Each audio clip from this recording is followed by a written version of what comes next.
Magandang gabi po mga bayan, 'no. Ayoko na sanang mag-live, ayoko ng makialam, ayoko ng gusto ko ng manahimik. Ang kaso itong mga lumalabas ngayon sa mainstream media, sa social media, eto bang bagong appoint na Undersecretary Yusek ng PCO ng Malacanang. So, sige, ito, diretso na natin, si Atty. Claire Castro. Abogada pa naman sana. Ay, kung sumagot ng tanong wala, ang layo naman sa dapat niyang gampanan ng trabaho. Ang tanong ay, ano po masasabi niyo? Taga-media nagtanong nga, ano po masasabi niyo na bumalik na daw uli yung droga sa Davao, sa Cebu, sa Manila, at uso na uli yung holdapan at krimen? Alam niyo ano sinagot? Napakabubong sagot. Davao ba? Ayun sagot. Davao ba? Hindi ba yung nagsabi niyan anak niya yung mayor sa Davao?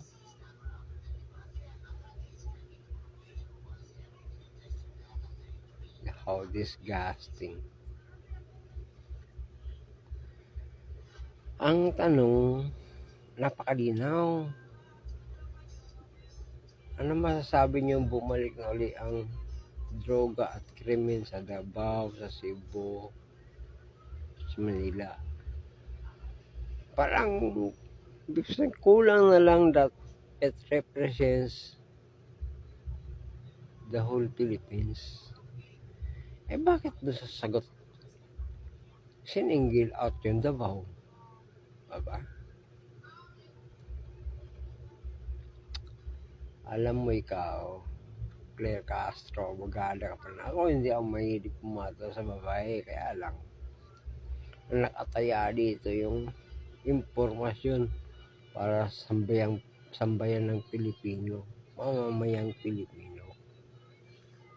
Ganun yung sagot mo. Gusto mo i-twist, gusto mo iligaw, hindi pwede yun. Si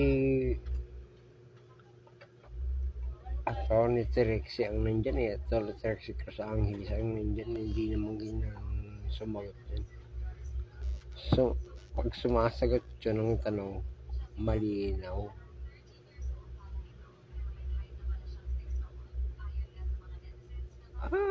Paliwanag.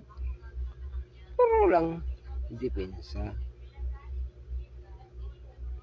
Yung sa'yo, hindi naman depensa, atake. Depensa, atake. Hindi ka sinasweldohan dyan. Take note, yung sweldo mo dyan, tsaka allowances mo, galing sa mga taxpayers. Hindi yan galing sa kung sino man yung pinoprotektahan mo dyan sa Malacanang. Sweldo mo, government employee ka, galing yan sa taxpayers.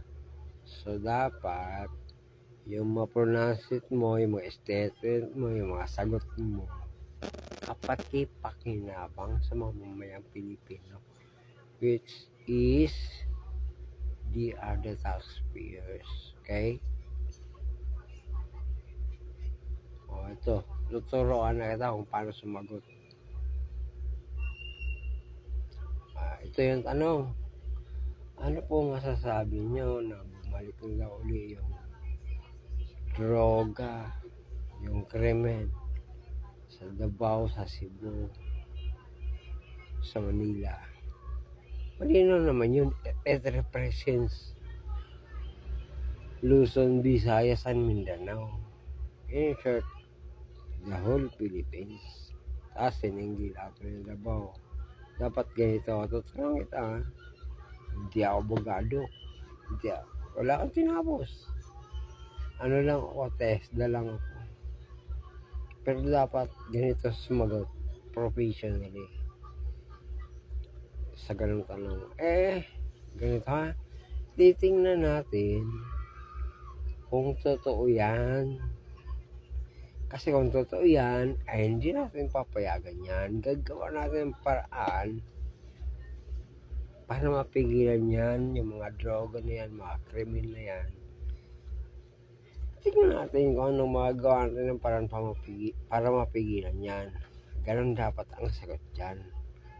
Yun ay kapakipakinabang sa taong bayan nyo, mamayang Pilipino. Ay, di ba?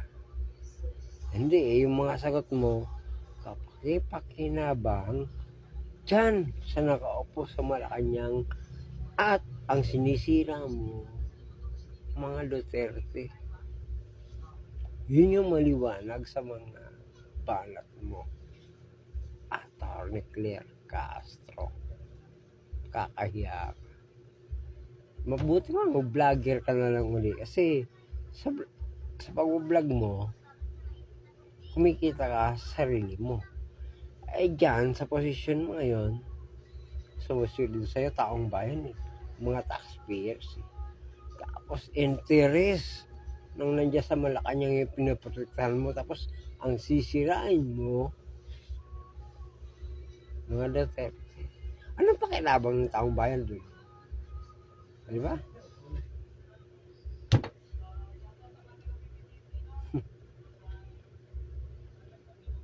Bumalik ka na sa mag-vlog ka na lang. Atty. Claire Castro.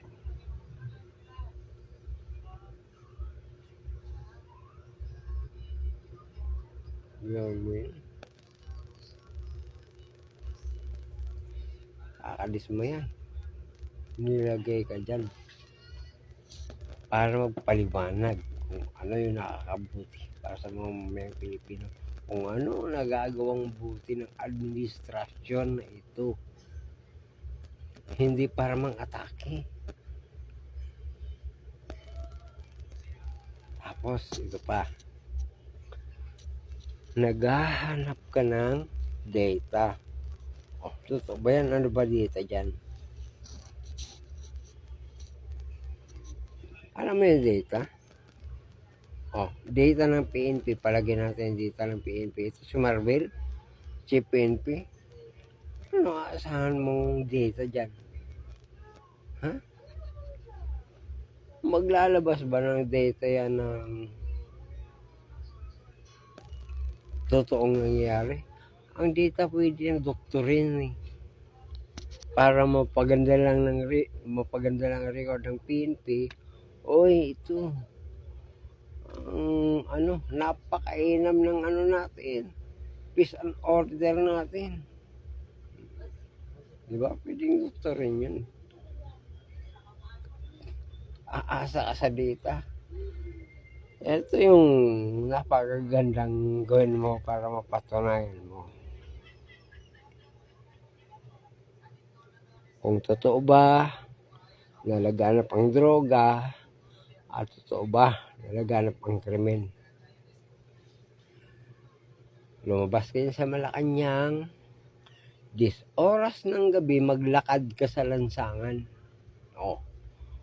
Pag nasa lansangan ka ng 10 oras ng gabi, pag ikaw hindi namulis siya, hindi ka na-hold up, hindi ka nagalaw, yun ang totoong data. Yun ang totoong data na mainam yung peace and order natin, na hindi laganap yung droga, hindi laganap yung krimen. Lumabas ka. Ba? Yun ang pinakamatibay na ebidensya. Abogada Kung ebidensya ang gusto mo, yan. Subukan mo.